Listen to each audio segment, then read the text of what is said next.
अस्सलाम वालेकुम fourth year, कैसे हैं आप लोग? फाइनली एक ज़रा सीरियस वाली क्लास स्टार्ट हो गई है ना।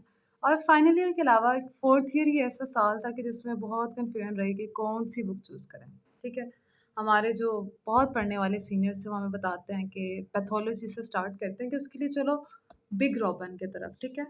बट आई वुड सजेस्ट कि इतनी बड़ी किताब जो है बाद में मैनेज करना मुश्किल होगा, और आगे आपने eye E N T community medicine भी पढ़नी है, तो go for a medium Robin comparatively, अगर आपने एक ही बुक रखनी है। सो अब मीडियम रॉबिन भी रोज़ाना कॉलेज नहीं लेके जाई जाती, तो ऐसे हमने उसके पार्ट्स करा दिए थे, जीआईटी अलहदा, इस तरह से स्टमक अलहदा, हर सिस्टम का अलहदा। इन केस आपने एक बुक रखनी है और आपने बहुत अच्छी तैयारी करनी है। बट अगर आप उस किस्म के बच्चे हैं जिससे वो इतना लंबा पैराग्राफ भी नहीं याद रहते, जिसे उससे भी छोटी किताब चाहिए, जिससे उसे याद रहता है, then go for this one. This is the Pathoma. अब पैथोमा को कौन नहीं जानता, सोच रहे होंगे कि पैथोमा कैसे मैं रिकमेंड कर रही हूँ। So this is not just Pathoma, this is a combination of big robin and Pathoma. किस तरह से हम अगर अपने पैथोलॉजी के सिलेबस में जाएँ ना, तो देखोगे कि ज़्यादातर कि बहुत सी चीज़ें रिपीट होती हैं, और जो क्लिनिकली इम्पोर्टेंट चीज़ें हैं, वो हर साल घूम फिर के वही टॉपिक्स आने हैं। जीआईटी का हमेशा सबसे ज़्यादा हिस्सा ही रहना है। So in that case what I choose, start में मैंने मीडियम रॉबिन ही अपनी मेन बुक रखी थी, और उसमें से जो टॉपिक्स है रेस्पिरेटरी सिस्टम वगैरह किया, कुछ और टॉपिक्स किए। Then I realized that I am not able to perform that well, क्योंकि हमें पॉइंट्स की निस्बत, मतलब मेरे जैसे बच्चों को पॉइंट्स में लिखी हुई चीज़ें ज़्यादा याद रहती हैं। अब ये किताब इतनी छोटी-सी, but we made it like that, ठीक है? ये आपको इतने छोटे-छोटे इसलिए नज़र आ रहे हैं क्योंकि इसमें क्या है कि हमने जो है किताब को बिग रॉबिन के सारे नोट्स इसमें साथ में डाल दिए हैं। तो ना सिर्फ़ इसमें, बल्कि आपको जगह-जगह इस तरह से आपने पॉइंट्स बना के रखने हैं और अपने सफ़े जगह-जगह से सजा लेना है। अब जब इस तरह से बुक चलेगी तो आपका क्या होगा, ये एक किताब जो इतनी छोटी-सी लग रही है, उससे आप इतने बड़े ज़्यादा से पीडीएफ से बच जाएँगे, और ना एक्स्ट्रा किताबों की ज़रूरत है। अपना एक लिंक बनाएँ या अपना एक पेज बना दें जिस पे डिज़ाइन कर रहे हैं कि लाइक ये टॉपिक्स में से ये टॉपिक जो इम्पोर्टेंट है हर साल आते हैं, जो कि आपको सीनियर्स की गाइडलाइन में भी मिल जाएँगे, हम भी पीडीएफ शेयर करेंगे। उनमें जो इम्पोर्टेंट टॉपिक्स हैं, उनको बिग रॉबिन से पढ़ो और उनके ऐसे स्टिकी नोट्स बना के इसके ऊपर ही जोड़ो।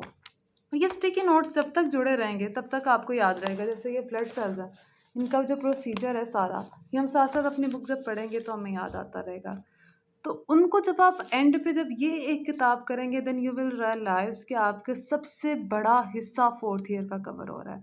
एंड बिलीव मी, इस किताब को मैं किसी को 2 दिन के लिए भी पढ़ने के लिए नहीं देती, क्योंकि इसमें मुझे पता है कि मेरी बहुत मेहनत है, और आपको भी इस किताब से मोहब्बत हो जाएगी। ना सिर्फ़ ये 4th ईयर में काम आएगी, फाइनल ईयर की मेडिसिन, पैथोलॉजी बेसिस बनाती है मेडिसिन की, सही है?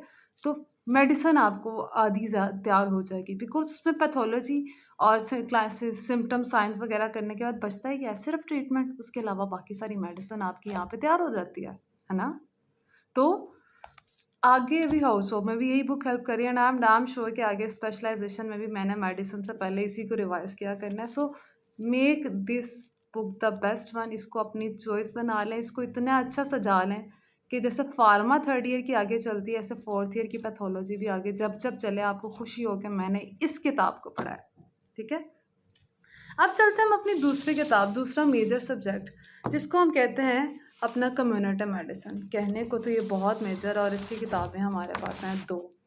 एक तो है हमारे पास के पार्क, और दूसरी है हमारे पास ये एक्सेल। शुरू में बहुत शौक था, मैंने सोचा कि इसमें डिस्टिंक्शन नहीं लेते लोग, एक्सेल पढ़नी चाहिए। Then I started with topics, और उसमें जो है डोमेस्टिक क्लीनजिंग, इस किस्म के वाटर प्यूरिफिकेशन, एनवायरनमेंट, इस किस्म के टॉपिक्स जो है ना, इतनी डिटेल से पढ़े। When I completed them and I opened this book and I studied it from here, then I realized कि जितनी चीज़ें मैंने एक्सेल में अंडरलाइन की थी वो सारी यहाँ लिखी हुई थी। ऐसा लगा जैसे हैंड हो गया, बड़ा नुकसान हो गया अपना। तो उस दिन मैंने फ़ैसला किया, there is no need to go for such lengthy books, there is no need of K Park unless you are very keen और interested. But there are specific topics, जैसे इंपॉर्टेंट टॉपिक्स हैं कम्युनिटी मेडिसिन के, जो बहुत बार repeat होते हैं।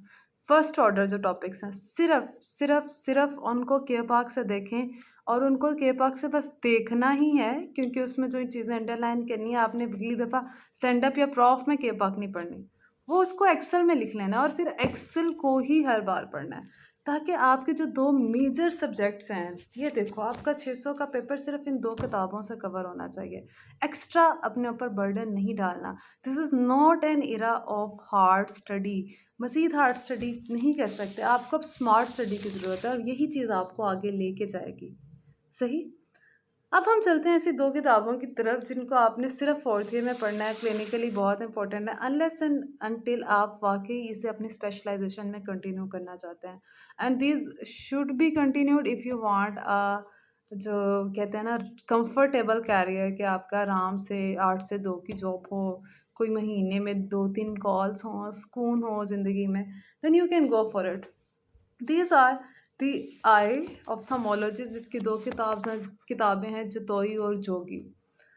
अब again I don't know मुझे किस सीनियर ने कहा था कि इसको लेना चाहिए। मैं तो कहती हूँ उसने बड़ा नुकसान कराया मेरा। 2 किताबें ना लें, ठीक है? ये जो आई सब्जेक्ट है ये तो आराम से कवर हो जाता है। इनफैक्ट हम में से बहुत से लोग ये इसको भी पूरा नहीं पढ़ते हैं।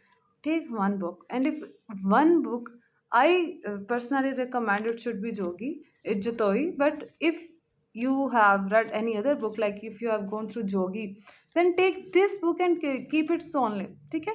इसके अलावा और किताबों पे जाने की ज़रूरत नहीं है। बस इस जतोई को पकड़ें, इसको सजाएं, इसको पढ़ें, इसको हम इंशाल्लाह अपने सेशन में भी रखेंगे। पैथोलॉजी और आई इंशाल्लाह हमारा मेजर जो है कोर्स होगा। इसको अपनी मेन बुक रखें, इसको अच्छी तरह से पढ़ें, एंड इंशाल्लाह यू विल रियलाइज़ कि ये वाक़ई ही बहुत इंटरेस्टिंग बुक है। जब तक ओवरबर्डनाइज़ ना हो ना, तब तक ये किताब अच्छी लगती है। और इनका जो है IENT, इनका सारा साल कोई टेस्ट नहीं होते हैं, इनकी सिर्फ टर्म्स होती हैं हमारे मेडिकल कॉलेजेस में। तो हमारी जो अल्लामा इकबाल में टर्म होती थी उसमें तो सिर्फ MCQs आते थे। तो MCQs के लिए आपके पास जो है इनकी कोई PDF MCQ बुक का रखें, या फिर आप जो पास्ट MCQs आपके पास होने चाहिए, ठीक है? इसके अलावा जोगी की MCQ बुक का एक PDF होता है, वो बहुत अच्छे MCQs हैं। तो MCQs वो कर लें तो वो बहुत अच्छी आपकी आई की तैयारी हो जाती है। And finally last but not the least, the ENT, जिसे हम धिंगरा के नाम से याद करते हैं। ये जो किताब है ये बहुत लेंथी है, but when you study it you realise कि वो सारी पढ़नी नहीं होती है। अगर आप सही तरह से इसको ऑर्गेनाइज़ करें, अपने जो फर्स्ट और सेकंड ऑर्डर टॉपिक्स हैं उनको मार्क करें, तो आपकी ये किताब आधी रह जाती है जिसको पढ़ना होता है। एंड बिलीव मी, मैंने जो टॉपिक्स सारे पढ़े थे और उसकी निस्बत जो टॉपिक्स सेलेक्टिव पढ़े थे, मेरे उनके टेस्ट ज़्यादा अच्छे हुए हैं। वैसे इनकी भी बस टर्म्स होती हैं, लेकिन जो आपने प्रॉफ में अटेम्प्ट की होती हैं चीज़ें, या आपने जो खुद अपने टेस्ट लिए होते हैं, उसमें एहसास होता है कि उनकी तैयारी ज़्यादा अच्छी है, क्योंकि आप फिर कन्फ्यूज़ नहीं होते हैं, आप एक टारगेटेड अप्रोच रहते हैं और चीज़ें इस तरह से चलती हैं। अब आप सोच रहे होंगे कि आप ही का तो बस पास कराने का इरादा है, किताबें इतनी कम करा दी हैं। आई मस्ट से कि ये साल आपकी बेस बनाता है फाइनल ईयर की। तो इस साल को बहुत अच्छा करना है, बर्डनाइज़ नहीं करना खुद को, सुकून के साथ रहना है, लेकिन बहुत अच्छी तैयारी करनी है। और इन सिलेक्शन ऑफ बुक्स के साथ जब आप अपने फर्स्ट, सेकंड ऑर्डर टॉपिक करते हैं और बाद में थर्ड ऑर्डर टॉपिक, तो इसके साथ आपके ना सिर्फ एमसीक्यू बल्कि एमसीक्यू बहुत अच्छी तरह से चले जाते हैं। And last but not the least, जो आपके पास्ट पेपर्स हैं उसकी प्रैक्टिस ज़रूर करें। उसको बुक से देख के नहीं पढ़ें या उनको याद नहीं करना, बल्कि आपने अपनी बुक से तैयार किया होना है। बेहतर ये है कि जैसे मैंने ऑप्थेमोलॉजी में किया हुआ है, अपने जो पास्ट पेपर के क्वेश्चंस हैं, ठीक है, उनको उसी में साथ-साथ मार्क कर दें। जैसे यहाँ पे है, ये क्वेश्चन अभी शायद आपको विजिबल ना हो, ये अगला टॉपिक है, इसमें भी पास्ट पेपर में जो क्वेश्चन है वो साथ ही लिखा हुआ है। इससे क्या हुआ कि आपको अगली दफ़ा फाइनल ईयर में जो है आपके सेंडअप्स आएंगे या फिर आपका जो प्रॉफ है उसमें पास्ट पेपर खोलने की ज़रूरत नहीं पड़ेगी। आप बस इसको तैयार करेंगे, आपका पास्ट पेपर भी साथ ही कवर हो जाएंगे। Wishing you a very great year. बहुत अच्छे से पढ़ें, बहुत तरक्की करें, बहुत अच्छे डॉक्टर बने। अल्लाह ताला आप लोगों का हामी और नासिर हो। फ़ी अमान अल्लाह। अल्लाह हाफ़िज़।